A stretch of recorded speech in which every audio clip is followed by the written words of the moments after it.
Tulsa King Season 3 is coming up fast, so here's everything you need to remember from the past 2 seasons going in. First off, let's pop through what happened in Season 1 just to get that out of the way.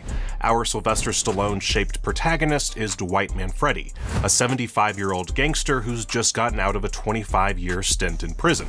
He had been arrested back in '97 for murdering his friend Richard McLeavy, whom he'd shot to save Richard from burning to death after Chickie Invernizzi had inadvertently started a fire in the abandoned apartments where he'd been torturing this poor guy. That's not particularly important, but what is important is that once Dwight gets out of prison, he's sent by elderly crime boss Pete Invernizzi to the city of Tulsa, Oklahoma to start new operations for the family. Dwight sees this as a means of banishing him from New York, but takes the offer nonetheless. You serious? During his early days in Tulsa, Dwight works super fast. First, he hires a taxicab driver, Tyson, to be his personal driver. At the same time, he forces Bodhi, the owner of a cannabis dispensary called the Higher Plane, to partner up with him, and does the same with weed farm owner Jimmy the Creek. He also winds up with ownership of the Bred to Buck, which he turns into a cabaret and casino with the aid of the bar's original owner, Mitch Keller, who is himself an ex-con. Meanwhile, an old acquaintance of Dwight's, Armand Manny Truisi, is freaked right the hell out upon finding that the old codger is in Tulsa, assuming that he's there to kill him. While taking a driving test, Dwight is shot at by Manny, who narrowly escapes getting chased down by Dwight. However, he eventually tracks down Manny, who ends up working for Dwight and owing him a monthly sum. This encounter will eventually lead to Manny's marriage falling apart. Through a rogue bachelorette party at the Bred to Buck saloon, Dwight winds up sleeping with Stacy Beale, who, unbeknownst to Dwight at the time, is an ATF agent. They have a complicated relationship, with her being equally perturbed by both their age gap and the fact that Dwight is an ex-felon and member of a prominent crime family.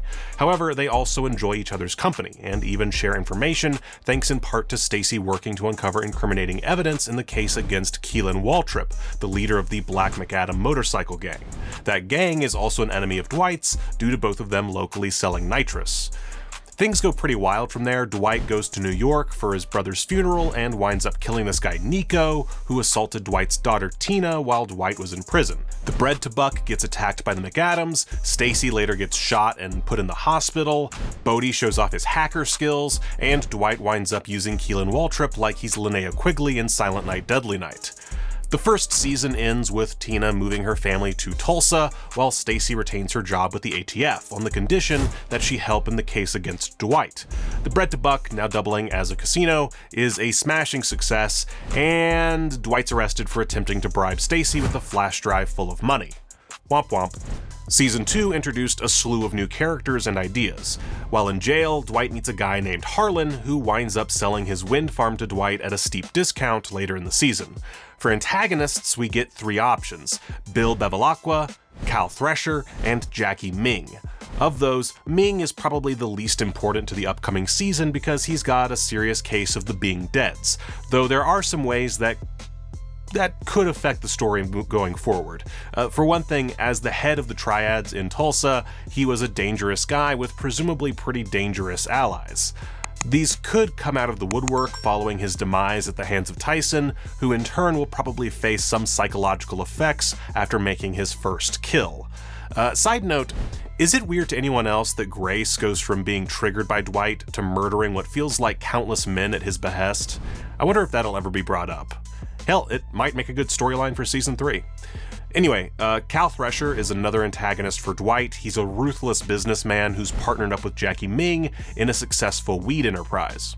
Ming winds up betraying Cal, who in turn winds up giving the business to Dwight after the latter takes out Ming and essentially strong-arms Cal in lieu of killing him. However, that's not the last that we're set to see of Cal, who does show up briefly in the trailers for Season 3. Amongst those appearances, we see Cal talking with newcomer James Russo's Ray Renzetti, a New York mob boss whose machinations will no doubt cause more trouble for Dwight, potentially using Cal as an intermediary.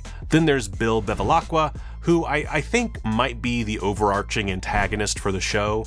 I could be wrong, admittedly, but that's what it feels like. See, Bevilaqua, who's based out of Kansas City, basically controls the Midwest under the Invernizzi crime family. That means that Tulsa is technically his turf, something that was somehow overlooked when Dwight was initially given the assignment in episode 1.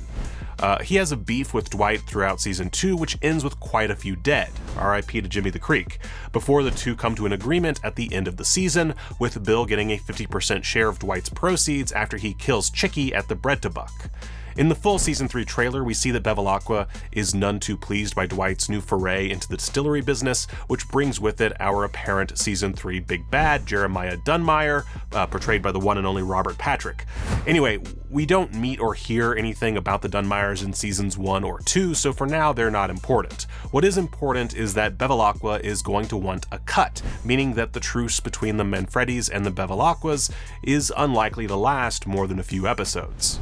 Perhaps the most important thing to remember about Bevilaqua is that he's under surveillance by the FBI, a plot thread that comes up only briefly in season 2, and which likely will play a major role in what appears to be a very FBI-heavy plot in season 3. In the teaser trailer, Dwight even demands whether Bevilaqua is calling him a rat. What are you saying? I'm a rat! Meaning something has probably gone wrong due to the information gathered by the FBI surveillance. Speaking of which, season 2 ends with Dwight getting taken in the middle of the night by a shady government organization. Some unseen dude says, "You work for us now," and wham bam, thank you ma'am, that's the end. Real cliffhanger junk. The trailer for season 3 doesn't really include much more beyond showing that the shadowy figure is actually Kevin Pollak's FBI special agent Musso, who says he owns Dwight, meaning that Dwight is probably getting pressure to inform on his fellow mobsters and to go undercover, that sort of thing. We're not really entirely sure what he's going to be doing this season, but he's working with the FBI now, so that's a whole new can of worms. So let's see, what else do you need to remember? Well, for one thing, Dwight's sister Joanne has come to Tulsa, and when last we saw her, had begun working for the Even Higher Plane, which is the new version of the Higher Plane, it's more like an Apple store with a recording studio. It's crazy. Jelly Roll shows up at one point. It's a whole thing. No doubt she'll still be working with Bodhi to up sales numbers come season 3. I've also failed to mention Margaret Devereaux, Dwight's girlfriend and owner of the Fenario Ranch. Aside from being an avid equestrian and trustee of the Annie Oakley Society, not much is really known about Margaret. She had a long-standing conflict with Cal Thresher and Jackie Ming, the former of whom was the manager of the ranch for a period of time, but otherwise, she's mainly around to support Dwight. That said, we know based on the deaths of Ming and his men that she's at least understanding of Dwight's methods and therefore a strong ally of the Manfredi crime family. Speaking of the Fenario Ranch, one of its employees is Spencer, a former barista who befriended Dwight and who happens to be played by Stallone's daughter, Scarlett Rose Stallone. She has a very, very brief appearance in the season 3 trailer, and while she's thus far not been terribly integral to the plot, there's a chance that could change in season 3. And that's it. That's all I got. Everything I could come up with that you might need to remember for season 3 of Tulsa King. Did I miss something? I'm sure you'll let me know in the comments, so I look forward to reading those. Please type them away right now. Give it to me, man. And until next time, hey, thank you for watching ScreenRant.